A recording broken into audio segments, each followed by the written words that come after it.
আপনি দুই লাইনে মিলিয়ে নেন।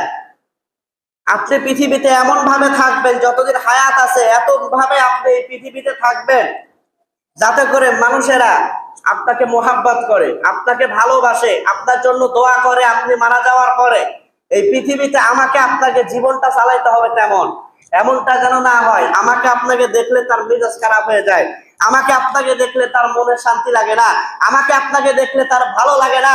এবং আপনি মারা যাওয়ার পরে আল্লাহর কাছে বলবে যে আল্লাহ, এই দুনিয়াতে থাকা অবস্থায় আল্লাহ আমি তো কিছু করতে পারি নাই, আল্লাহ এইবার তোমার কাছে গেছে, আল্লাহ তুমি ওর উপযুক্ত বিচার করে দাও। কথা বলেন ঠিক কিনা? এইটা যেন আপনি না হই, পশ্চিম কালে যেন আপনি না হই। তাহলে দুইটা বিষয় ক্লিয়ার করলাম, একটা হচ্ছে মানুষের পরিচয়, আর দ্বিতীয় হচ্ছে সবচেয়ে খারাপ মানুষ কে। তাহলে 3 নাম্বার বিষয়টা কি ছিল? আপনি মানুষকে যে ঋণ দিব, এই ঋণ দিয়ে অনেক মানুষ ঠিক মতো দিতে পারে না। আমরা যে তাদেরকে সময় দিব, এই সময়টা দিয়া আমার আপনার কি লাভ? এটা হচ্ছে আজকের আলোচনার 3 নাম্বার বিষয়। 1-2 মিনিট সময় গেলে আশা করি কেউ মন খারাপ করবেন না, তাহলে আমি আলোচনাটা শেষ করতে পারবো। তাহলে বিষয়টা বলছেন, আমি কাউকে ঋণ দিয়েছি, এখন ঋণ উসুল করতে গেলাম, টাকাটা দিতে গেলাম, দেখলাম যে সে কিছু টাকা জোগাড় করতে পারছে আর কিছু টাকা পারে নাই। এখন আমি তার সাথে ব্যবহার করব কেমন, বুঝলেন? আমি তার সাথে ব্যবহার করব কেমন এবং সেই ব্যবহারটা করে আমার আপনার লাভটা কি হবে, এটাই হচ্ছে এবারের হাদিসের মূল বিষয়। মুসলমান ভাইরা আমার, বন্ধুরা আমার, আল্লাহর নবী সাহাবী হযরত আবু হুরায়রা রাদিয়াল্লাহু তাআলা আনহু বলেন, ইন্না রাজুলান লাম ইয়ামাল খায়রান কাত্তু ওয়া কানা ইউদাইমুন নাস ওয়া ইয়াকুলু লিরাসূলিহি কুন্না তায়াssara ওয়া ত্রুকমা সুরা ওয়া তাজাওয়াজ লা'anna আল্লাহা ইয়াতাজাওয়াজ 'anna। فلما هلك قال الله عز وجل له هل عملت خيرا قط قال لا إلا أنه كان لغلام وكان وكنت أداين الناس فإذا بعثته ليتقاضى قلت له خذ ما تيسر واترك ما سرى وتجاوز لعل الله يتجاوز عنا قال الله تعالى قد تجاوزت عنك واغفر سبحان الله।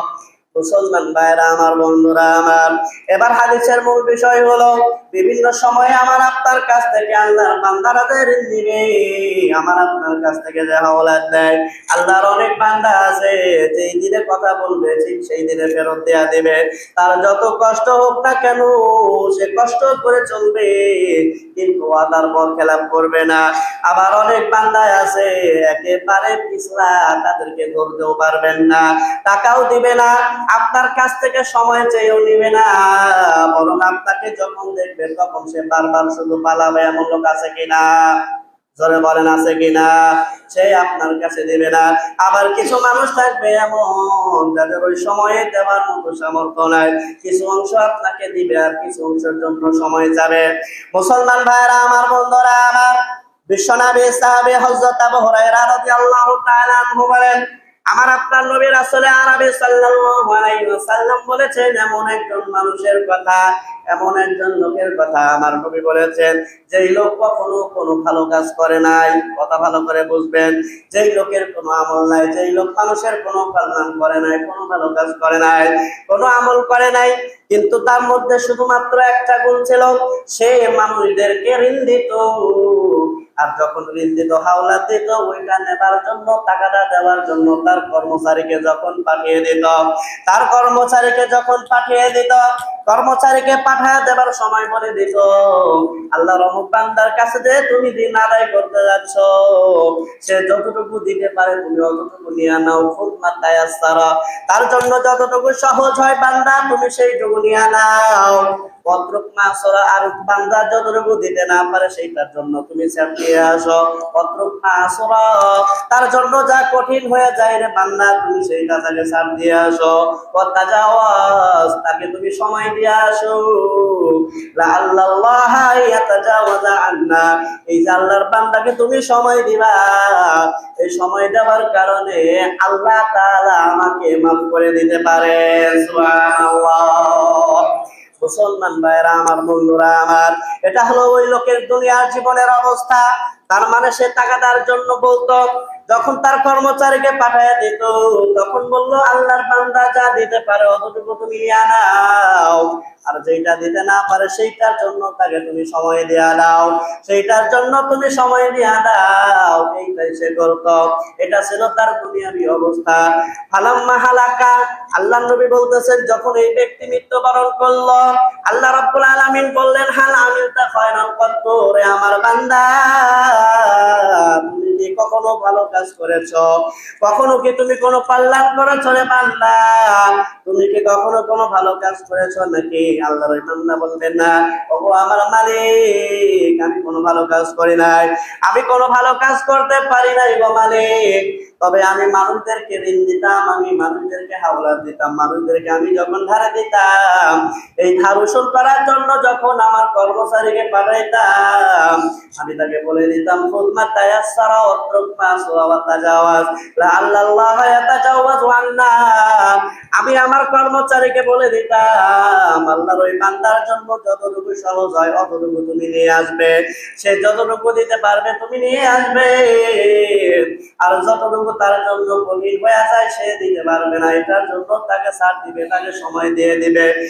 আমি আল্লাহর কাছে আশাবাদী এইটার জন্য আল্লাহ আমাকে মাফ করে দিতে পারেন।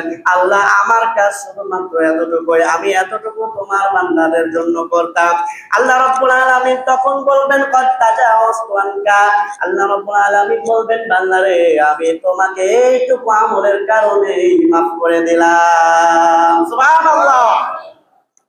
তাহলে দেখেন এই যে ছাড় দেওয়ার কারণে, এটা এমন আমল আপনি যে ছাড় দিলেন, এই ছাড় দেওয়ার কারণেও আল্লাহর বান্দাদের উপকার হয়েছে কিনা? আল্লাহর বান্দাদের উপকার হয়েছে। এই উপকারটুকু হবার কারণে আল্লাহ তাআলার কাছে এত পছন্দ হয়েছে এবং সে আল্লাহর কাছে এটাই কামনা করতো যে এটার জন্যই আল্লাহ যেন আমাকে মাফ করে দেয় এই ছাড় দেওয়ার কারণে। এবং আল্লাহ বললেন যে বান্দা তোমার এই আমলে খুশি হয়ে আমিও তোমারে মাফ করে দিলাম। সুবহানাল্লাহ। তাহলে আল্লাহ তাআলার কাছে আমার আপনার কোন আমল ভালো লাগবে, গ্রহণ হয়ে যাবে, এটা কিন্তু আমি আপনি ভাই কেউ জানি না। এজন্য আমাদের উচিত হবে আল্লাহর বান্দাদেরকে উপকার করার মাধ্যমে হলেও নিজেদেরকে জাহান্নামের আগুন থেকে বাঁচায় নেওয়া। সবাই বলেন ইনশাআল্লাহ। এবং আমাদেরকে দেখলে প্রতিটা মানুষ যেন আমাদের জন্য দোয়া করে, আমাকে আপনাকে দেখলে যেন সামনে চলে আসে কথা বলার জন্য, আমি আপনি যখন থাকবো না আমার আপনার জন্য দোয়া করে। এইরকম জীবন যেন আমরা গঠন করতে পারি। সবাই আল্লাহর কাছে সবার জন্য এই দোয়াই করবো। সকলে বলুন ইনশাআল্লাহ।